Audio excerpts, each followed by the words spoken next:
Sa mga nakaraang video nga natin guys ay tumambay tayo ng ilang araw sa tabing dagat at nag-house tour na nga rin tayo. Shinare namin sa inyo ang loob ng bahay namin, ang kwarto sa taas at kung paano nag-aaral ang mga bata habang nakatira tayo dito sa loob ng jeep. Nag-stay din tayo ng ilang araw sa Camp Bristol kung saan nga ay nag-enjoy ang mga bata sa pag-swimming at nag-camping na rin tayo sa may tabing kalsada na napakaganda ng view at libre lang dito. Ngayong araw naman ay pupuntahan natin ang isang barangay na natabunan nga daw ng landslide kung saan nakakalungkot na trahedya ang nangyari dahil marami ang binawian ng buhay at marami rin daw ang natabunan ng buhay. Tatawid tayo ng ilang bundok gamit ang bahay jeep natin para tingnan ang mismong pinangyarihan ng trahedya.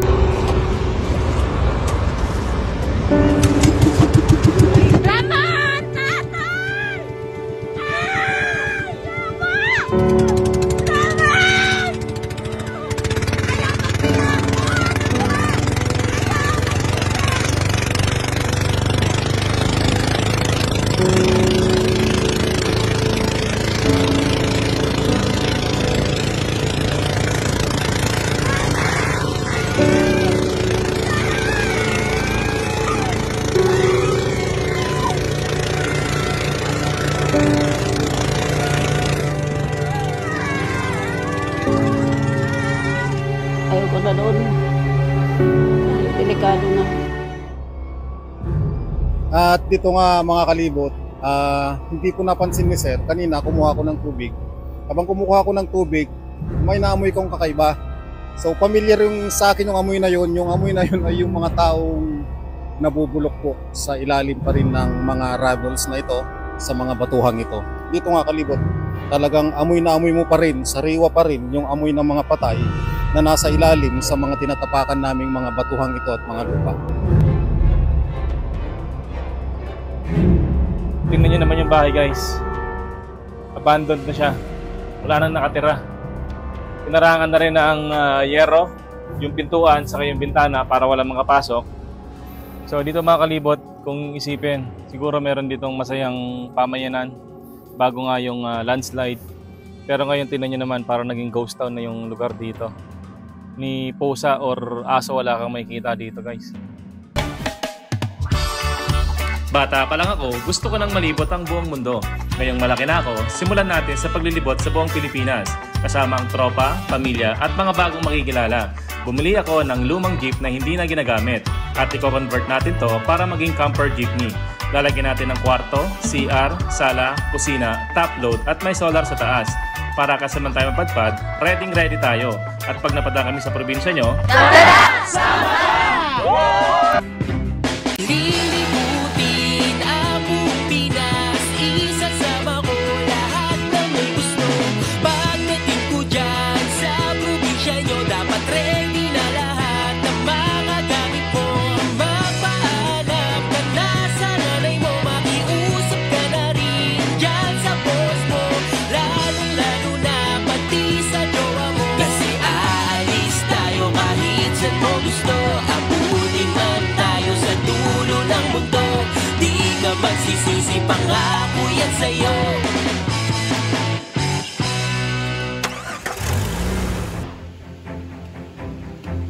Ngayong araw nga guys ay inaayos nila Kuya Val ang lagayan ng Bluetti AC200 Max power station natin. Tataasan nila ng konti para ma-maximize yung space natin dito sa sala. Anong gabal babara na niya na? Lalagyan na lang ng screw para matibay, kasi kung pako ilalagay natin dito sa vibration ng sasakyan, mahuhugot yun. Sa kailangan natin dito screw.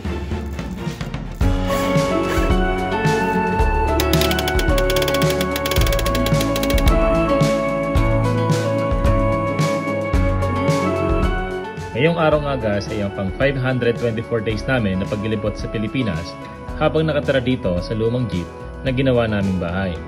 At sabi nga namin sa mga sarili namin, hindi kami uuwi sa bahay namin hanggat hindi namin tapos ang Philippine Loop.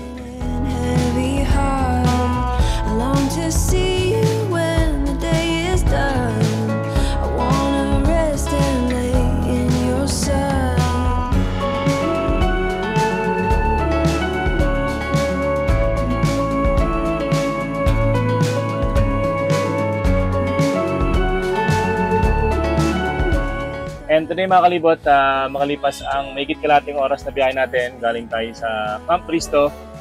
Today nandito na tayo sa bayan ng Abuyog. So mamaya mga kalibot, meron tayong mga pupuntahan dito. And then treat natin mamaya yung mga bata. Kain tayo sa labas ng jeep.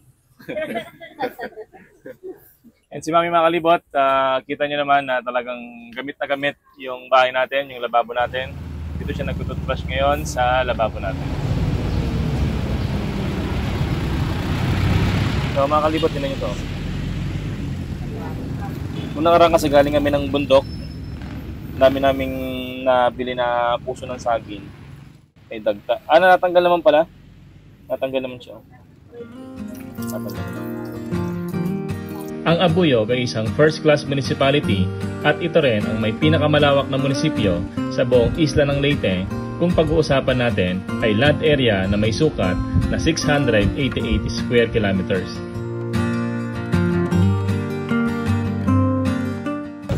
So guys, hello ka muna yan. Shout out sa bahay Jeep. Bahay Jeep po. Ay. Okay, so today mga kalibot, dito tayo sa sentro ng bayan ng Abuyog. And dito nga sa tabi natin yung park nila. Dito yung palengke. And dahil malapit na rin tayo sa palengke, mamili na rin tayo ng ilang kailangan natin. Tapos mga kalibot, puntahan natin dito yung ginagawa nilang embankment para makita natin yung progress ng bayan ng Abuyog. Kasama natin yung mga bata and sila Kuya Bal saka si Ate Eds. Iwan mo na sila dito sa bahay jeep natin. Ikaw, hindi ka rin kasama. Hindi ka rin kasama. Sumama. Magkano po kilo, te? 80 ang kilo. 80 po, 80. Opo. Okay. Kalahati lang ang Kalahati. gusto ko. So mga kalibot, mahilig si Mami sa lansones. Kaya pag nakita namin lansones, hindi pwedeng hindi kami bibili.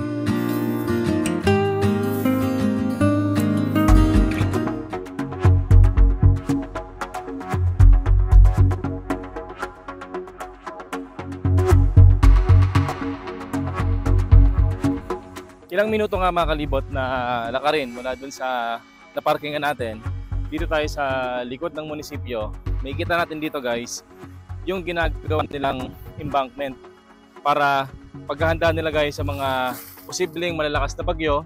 And kasi nga, alam naman natin na napakalaking pinsala na gawa ng Yolanda. And ngayon lang ako guys nakita na ganito pala yung ginagawa kapag magsesemento ng malapit sa dagat. Tignan nyo guys yung nakaharang na malalaki at matataas na mga yero o bakal para hindi pumasok yung tubig sa ginagawa nilang semento rito. And kung makita nyo nga guys, yung alon, yung hampas ng alon, hindi siya nakakapasok para hindi maabala at para mapabilis yung ginagawa nilang tight embankment dito.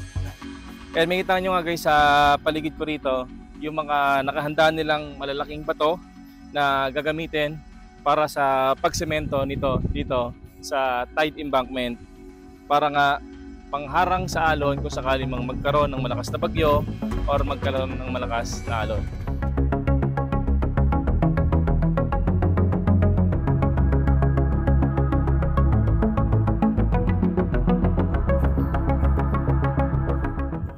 Sir, magandang tanghali, sir. Yun ang anoin mo sir kasi yung ang purma namin Ano, sir? ay yung nakapula yung Ay, nakapula. Oo, Okay, sige. nakapula. Tara, mga kalibot, kapit tayo dito. So, makita nyo nga dito guys, yung bising araw nila. Makita natin na marami dito nagsisemento. And lapit lang tayo kay Foreman. Gano'n na ba katagal itong ginagawa nyo rito? Mag-umpisa kami dito kasi sa amin pa yung kabila yung sa Victory. Oo. Nag-umpisa kami dito February. Ang mga Marso na. Dumating Ngayong kami dito February. Ngayong taon lang. Oo. Bali mga gano'n po katagal ito bago matapos? Abutin pa yata itong December. December. Malapit na rin ano? Lapit na rin. Puro finish pa yan. May mga tubo pati. Oo. Yung grills. Ano po ba ang pinaka-purpose ng paggawa nito dito? Oh, maganda. Maganda to sa tambayan ng mga makakaakit rin to ng mga turista. Mga turista. And makita rin natin dito guys, yung malalaking equipment na ginagamit nila. Nandoon yung pison, meron silang loader. Itong kulay puti, yan daw yung water tank nila. And then dito guys, meron ding truck na naghahakot naman ng mga semento at mga buhangin. And doon naman kayo sa unahan, meron ding bako na ginagamit sila para mapabilis yung ginagawa nilang proyekto rito.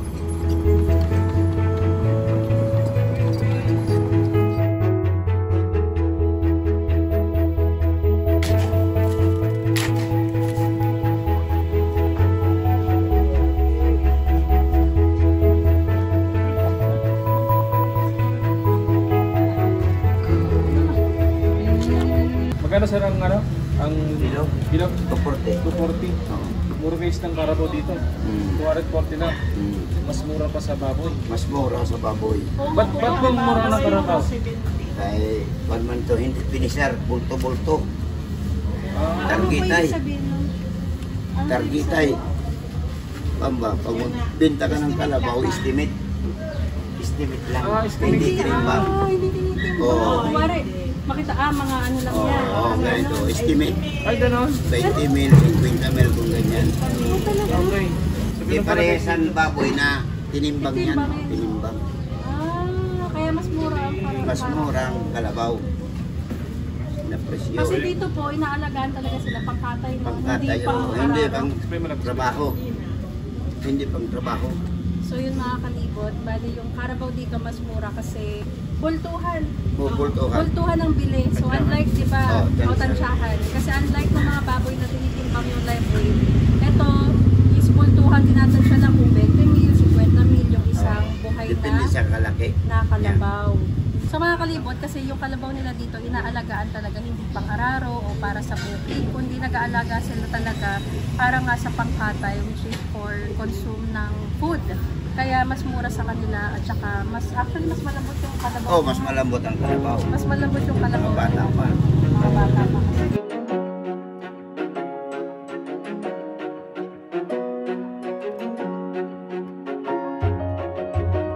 At dahil nandito na nga rin kami sa palengke ng Abuyog, ay namili na rin kami ng ilang pang stocks natin para sa mga susunod na araw tulad ng itlog, gulay at ilang kilo ng karne. Marami kasi nagkasabi sa amin na mura daw talaga ang bilihin dito sa Abuyog kumpara sa ibang karatig nitong bayan. So mga kalibot, bumili na lang kami ng chicken. Mamayang gabi kayo magluluto ng mga pinamili natin. And kain muna tayo guys.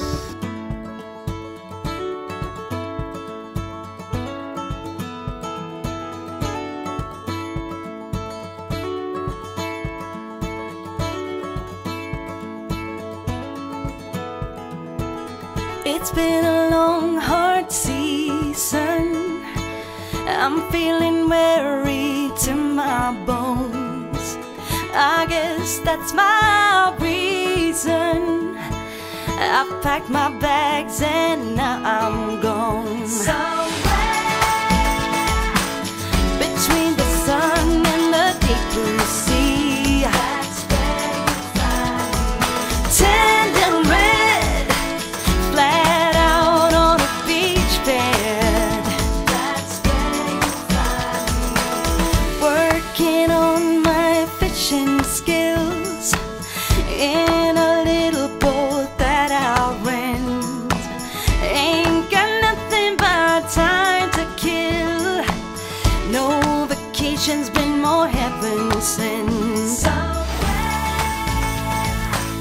Between the sun and the deep blue sea. That's where you find me. Tender red, flat out on a beach bed.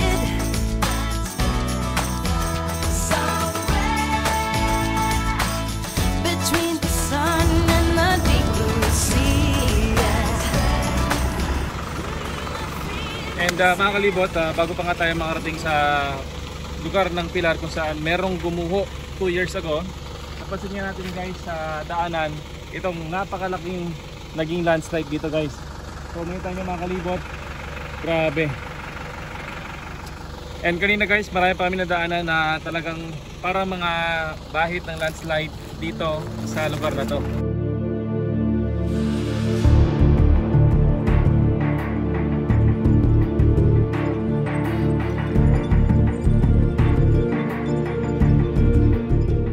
And dito nga guys, sa nadaanan namin, nakakailang bundok na kami dito na puro ganitong itsura. And pagtingin mo nga mga kalibot, pansin natin na napakalaking pagguho ng lupa yung nangyari dito. And mamaya nga mga kalibot, pupunta tayo sa Pilar kung saan 2 years ago nagkaroon ng malaking landslide kung saan isang buong barangay yung natabunan ng landslide. At daang tao ang nabawian ng buhay at daang tao rin ang hanggang sa ngayon ay hindi pa rin hanap. Dito naman mga kalibot sa bandang taas, kapag nilapitan natin to, pansin natin na itong mga linya dito, ito ay gawa na ng bako.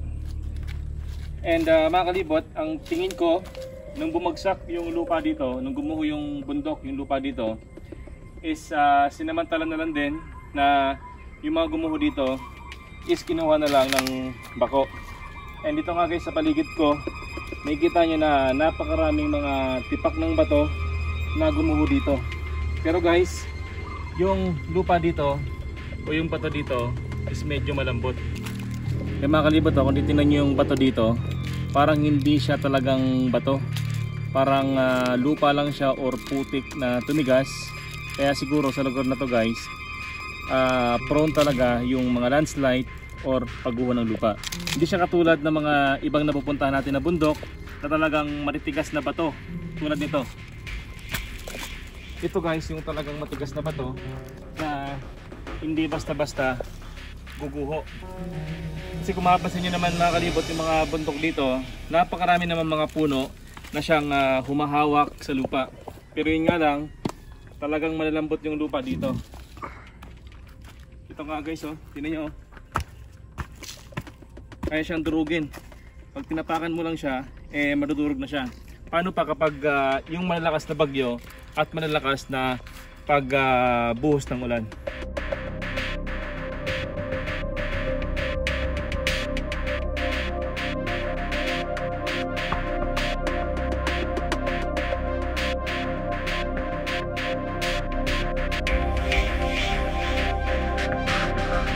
Ano pong nangyari dito sa pagguho ng lupa dito? Hanggang dito to eh. Yung gumuho din. Wala namang naapektuhan na nasaktan? Oo, wala. Okay. Wala. Eh doon yung bahay ko na ano din sa guho din doon. Doon din may gumuho din doon? Oo, meron konti doon. Sa tingin niyo tayo, bakit marami ang madalas ang pagguho ng lupa dito? Eh, laging umuulan yan eh. Yan lang ang nakakaano. Yung pag malakas ang ulan? Oo. Hindi naman po kayo kinakabahan na yung bahay niyo malapit lang dito sa bundok? Ay, hindi naman po eh. Simula noon, wala namang nangyari. Ngayon lang ito nangyari. Okay lang ho. So ang kwento ni tatay guys, nung gumuho itong bundok dito, borol na ito, yung may-ari ng lupa, kinuha na lang nila yung mga gumuho, ginawang panambak tayo, no? Okay.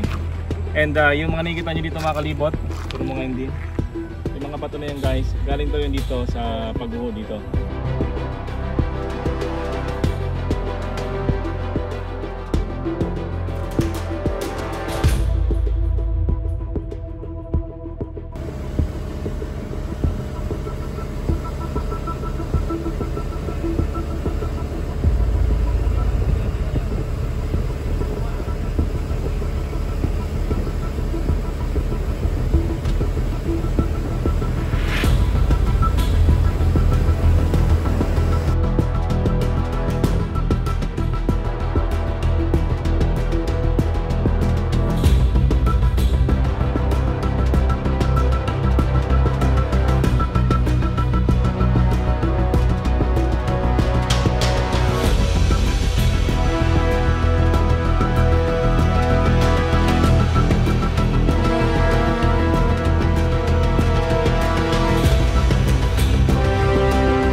So yan mga kalibot, makalipas nga ang mahigit kalating oras na biyahe natin mula sa sentro ng Abuyog.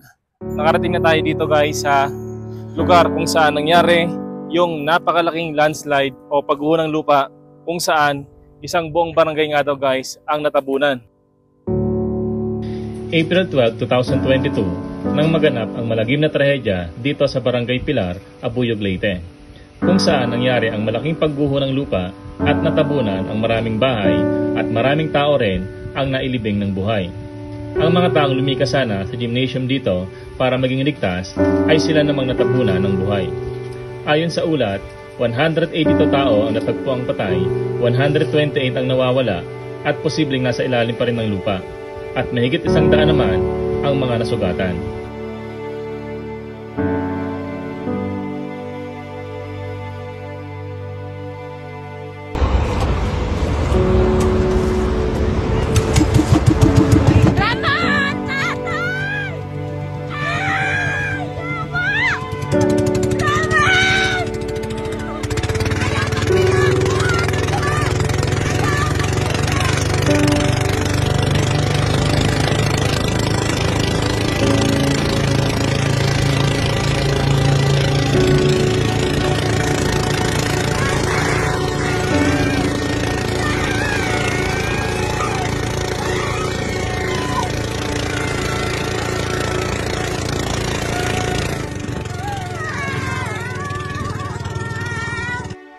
Galing sa taas, tumakbo na, may nagparang, aeroplano na, ang, niya, yung tunog, pagdating dito, pagbagsak dyan, yung malaking alon ang umano dito, biglang tumubo yung alon, yun ang tumira dito sa amin.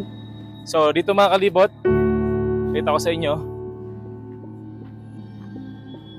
Ito makita nyo dito kalibot na mga merong maliliit na damo lang at medyo kapatagan. Dito guys, nakatayo yung gymnasium nila dati. Kung saan, naging evacuation area nila, dito sila naglagi. Kaso nga lang mga kalibot, hindi na saan pangyayari. Ito nakikita nyo rito na kulay brown, yung mga walang puno na yan. Yung buo na yan guys, yung gumuho. So kaya mga kalibot, nakakalungkot na pangyayari. Maraming buhay ang natabunan sa pagguho ng lupa.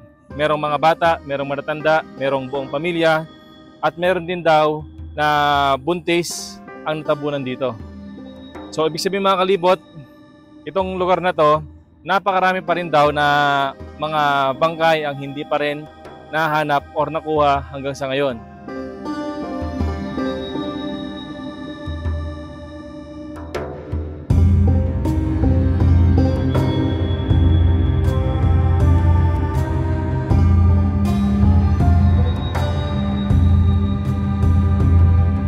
And ayun nga guys, nabasa ko, ilang daang tao ang natabunan ng buhay dito at ilang daang tao rin ang hindi pa rin nahanap hanggang ngayon. So itong tinatapakan namin ngayon mga kalibot, marami pa rin mga bangkay ang nakalibing dito o natabunan ng lupa dahil nga sa pagguho ng bundok na to.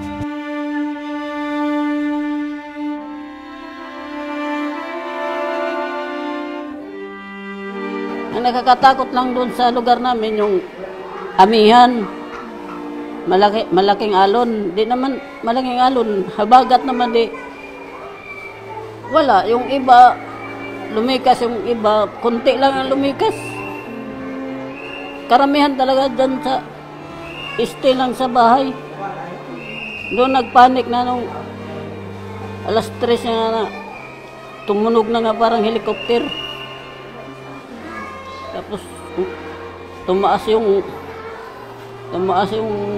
putik. Ayaw ko na doon. Kasi delikado na.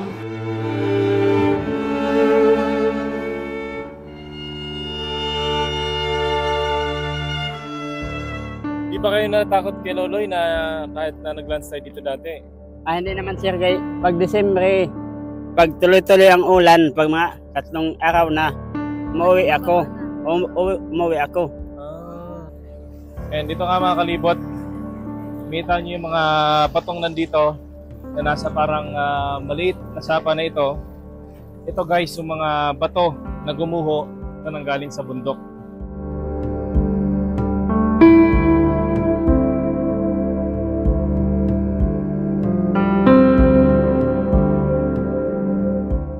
At dito nga mga kalibot, hindi ko napansin ni sir, kanina kumuha ko ng tubig.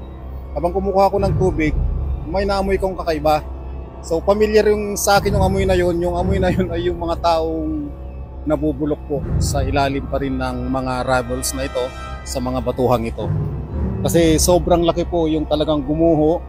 Makikita po ninyo sa taas, talagang napakalaki. So dito daw noon ay gilid ng kalsada, maraming nakatira dito, pati doon po sa kabila, malapit sa dagat. Kaya nasurpresa sila nung pagdating nung malaking gulong ng mga bato, ng mga lupa kasama ang tubig. At dito nga Kalibot, talagang amoy na amoy mo pa rin, sariwa pa rin yung amoy ng mga patay na nasa ilalim sa mga tinatapakan naming mga batuhang ito at mga lupa.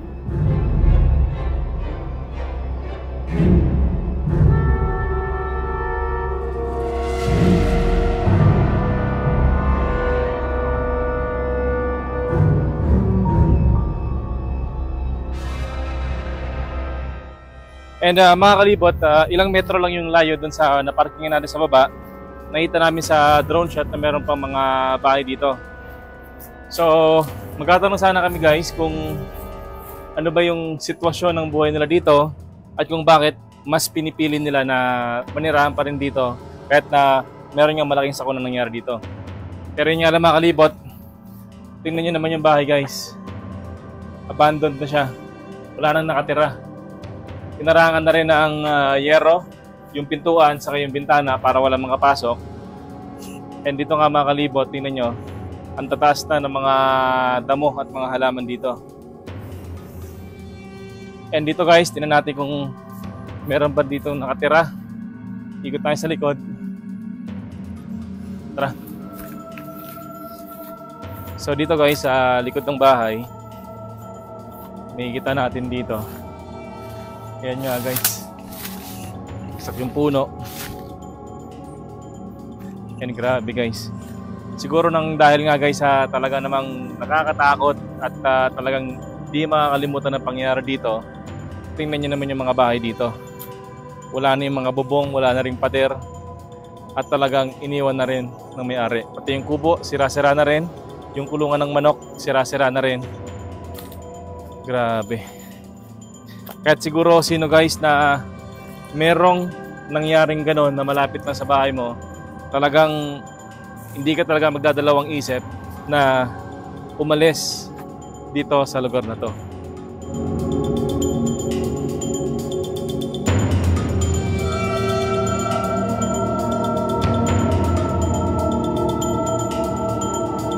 Okay. And dito nga mga Kalibot, tanaw dito yung mga ilang pang mga kabahayan. Kaso nga lang guys, sa unang tingin pa lang, masabi na natin na walang mga nakatirang tao dito. Tingnan nyo naman guys yung palibot ng mga bahay. Napapalibutan ng mga puno, ng mga matataas na halaman, mga talahib, at kung ano-ano mga damo. So dito mga Kalibot, kung isipin, siguro meron ditong masayang pamayanan bago nga yung landslide. Pero ngayon tingnan nyo naman, parang naging ghost town na yung lugar dito. Ni Posa or aso wala kang makikita dito guys. And mga Kalibot, para makita natin ang malapitan yung meron dito, baba ako para makita nyo rin guys yung itsura ng parang ghost town na lugar na to. So bumaba nga tayo dito mga Kalibot. And dito nga, tingnan nyo naman, abandonado na rin itong kubo na to. And mukhang itong lugar na to guys, mukhang dati itong school. Tapos meron mga kabahayan sa paligid. And dito nga meron pang libro, tingnan mo. Tingnan nyo guys oh. Meron pang libro dito. Grabe. And dito mga Kalibot, tingnan nyo. Dito siguro yung entrance dati. Dito mga Kalibot, baba tayo konti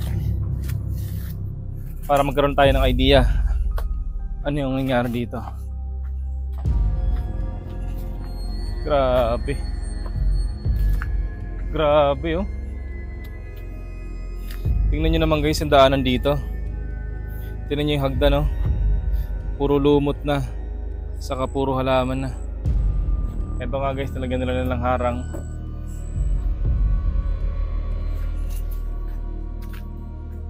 Grabe. Tingnan mo yung loob oh. Talagang abandoned place na siya.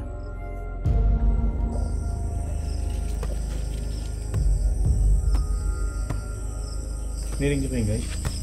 Guys, may tumutunog dito guys. Parang may naglalaro ng bola.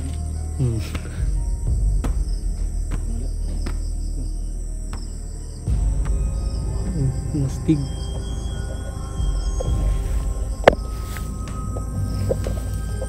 Niring mo yun din? Ang astig. Parang naman naglalaro, no?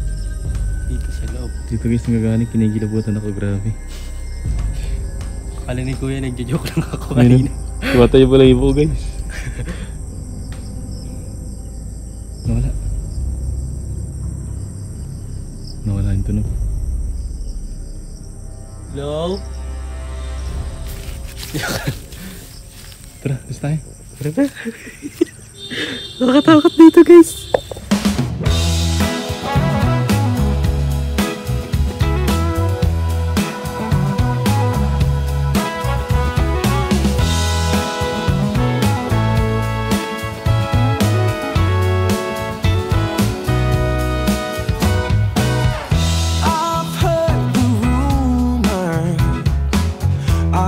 Talk on the town.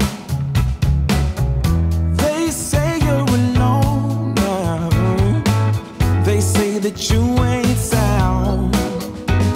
But I don't believe any of that. I've got a whole nother view. Yeah, I think there's a treasure waiting for someone to prove himself worthy or true. Yeah, like a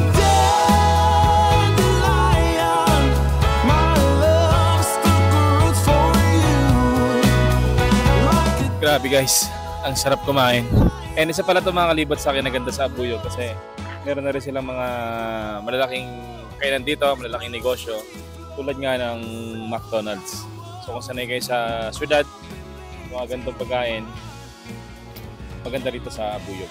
And mga kalibot, pagkatapos nga ng maghapon natin na biyahe, maghapon na travel natin, na pasyal, ng adventure, napakasarap kumain sa mga gantong kainan. Kasi nga, dahil laking Cavite na rin naman kami, sanay kami sa mga ganito. Minsan, hinahanap-hanap din.